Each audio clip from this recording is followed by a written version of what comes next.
It's early in the morning, too. Yes, it But was. you gotta be on. Oh, yeah. But you're dancing, you know how to do it. You crushed it. I love it. Did you get to enjoy the holiday? Did you stay in the city, or were you? We did have Thanksgiving off, so after the parade, I literally went home and slept the entire day, and then back to shows the next day. I mean, because Broadway is intense. I mean, Oh, yeah. I mean, it's kind of insane. We have a lot of great Broadway stars coming on the show, and I go, I don't know how they do it.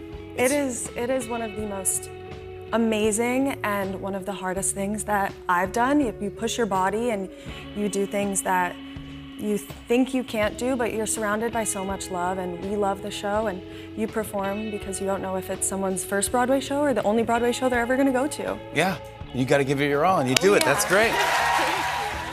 You wake up sore. Again. Your ankles tight, your shoulders ache, and your lower back feels like it went to war, but you don't have time to baby it. You've got rehearsal in 3 hours, a last-minute audition after that, and tonight, you're teaching a class to help make ends meet. This is your normal. You're a freelance dancer, and that means no days off, no guarantees, and no safety net. Sure, it sounds glamorous from the outside. You get to perform, travel, collaborate, maybe even go viral. But behind every highlight reel is a grind most people can't even imagine. Being a freelance dancer means being your own boss, brand, business, and bodyguard, all at once. And while the highs are incredible, the lows can hit hard and fast.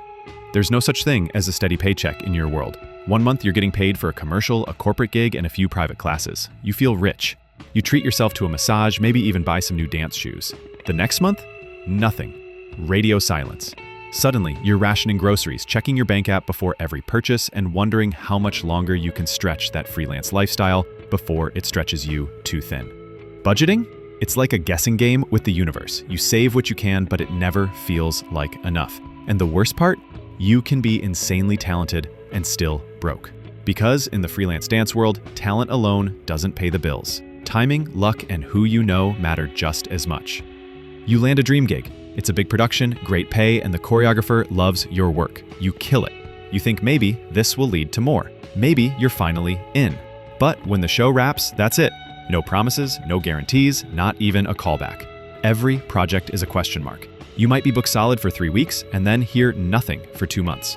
You live in a constant state of limbo. You don't have a boss. You have 100 mini-bosses, all temporary, all replaceable, and so are you. You can't afford to be sick. You can't afford to be injured. You can't even afford to have a bad day physically. Your body is your instrument, your brand, your resume. And if it breaks down, so does everything else. That hip pain you've been ignoring, it's not just discomfort, it's a threat to your entire career. But unless you've got private insurance that you pay for out of pocket, doctor visits are a luxury. You ice, you stretch, you pray, and you keep dancing, even when it hurts. Dancing is the fun part. Everything else, that's where most of your time goes. You're your own agent, emailing studios and companies for work. You're your own marketer, posting reels and building a personal brand online. You're your own admin assistant, organizing invoices, chasing down late payments, updating your resume, editing your demo reel, signing waivers, filing taxes. You're in a non-stop game of please hire me, while trying to look like you're already thriving. And yes, you still need to make time to actually train, because in this business, if you stop improving, you're already falling behind. You don't get paid for rehearsals half the time. You don't get paid for the commute to your gig. You don't get paid for the hours you spend learning choreography before an audition. You don't get paid to update your website, edit your videos, or post promotional content online. But you still have to do all of it. Because if you don't, someone else will. People assume dancers just show up, do a few twirls, and leave. They don't see the 12-hour tech days, the hours of costume fittings, the unpaid travel time, or the emotional labor that comes with trying to please every director, client, or TikTok follower you have. Being a freelance dancer means you're flying without a parachute. You're responsible for every backup plan, every emergency fund, every single dime you'll ever save. And when gigs slow down, because they will, you feel it hard. You start wondering if this is sustainable long-term. You look at your non-dancer friends with their 401ks and PTO and wonder, did you make the wrong choice? You walk into an audition, 50 other dancers, all of them incredible, all of them hungry, all of them willing to take less money just to land the job. You dance your heart out and still don't get the callback. That's the norm. Freelance dance is saturated. New talent shows up every year, younger, flashier, and with a bigger social following. Even if you're experienced and reliable, casting directors might still go with someone they saw trending on TikTok. You're constantly being evaluated, compared, ranked, and sometimes it's not even about skill. It's about who you know. Your days are dictated by last-minute bookings, rescheduled rehearsals, and spontaneous gigs. A friend asks if you can make dinner plans next week? You tell them maybe, because you don't know if a job will pop up. You say yes to almost everything because you have to. You fear that saying no once might cost you a future opportunity. You end up overbooking yourself, burning out, running from one commitment to the next with barely enough time to eat. Flexibility is both a perk and a curse. You're free, but never really. You pour everything into your craft, your energy, your time, your identity.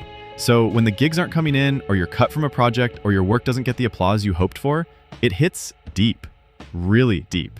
You question your worth. You compare yourself to others. You wonder if you're good enough, or if you're just stubbornly chasing a dream that doesn't want you back. You feel invisible in a sea of dancers just like you, all trying to be seen. And through it all, you're supposed to smile, be inspiring, be resilient, be grateful for the opportunity. It's exhausting. You got into dance to express yourself, to tell stories, to move people, but most of the time, you're executing someone else's vision. You're told what to wear, how to move, when to smile. You adapt, compromise, deliver. Because that's the job. Even when you choreograph your own work, you're limited by budget, rehearsal space, and time. And unless you already have a platform or funding, your most personal projects might never be seen.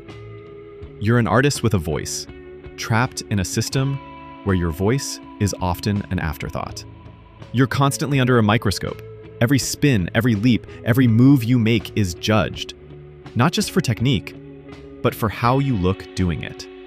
And let's be real, the dance world doesn't exactly have the healthiest relationship with body image. You start noticing things you never cared about before, your waistline in mirrors, the curve of your arms in photos, how your outfit fits compared to the next dancers. Suddenly, you're second-guessing yourself over things that have nothing to do with your talent.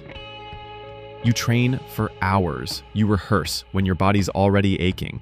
You show up to every audition, every class, every opportunity, even when you're running on 3 hours of sleep and a whole lot of caffeine. You keep smiling through injuries, through heartbreak, through rejection.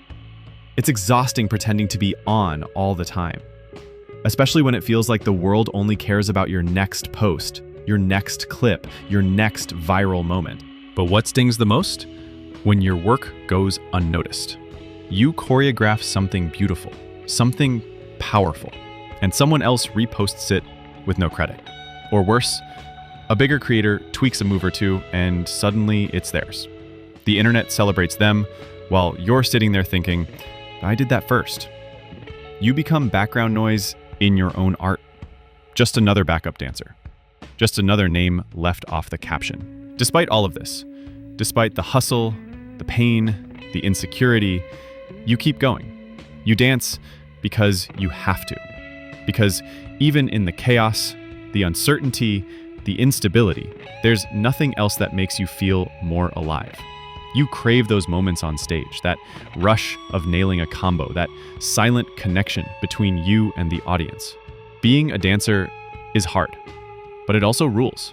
Because while everyone else is sitting behind a desk, dreaming of a life with more movement, you're out there doing the damn thing, living it, breathing it, dancing through every high and low. And that's something most people will never have the courage to do. If this opened your eyes to what it really means to be a freelance dancer, make sure to like this video and hit subscribe. This is Cinema Roller, where we dig into the real behind the dream. Hope you move with us in the next one.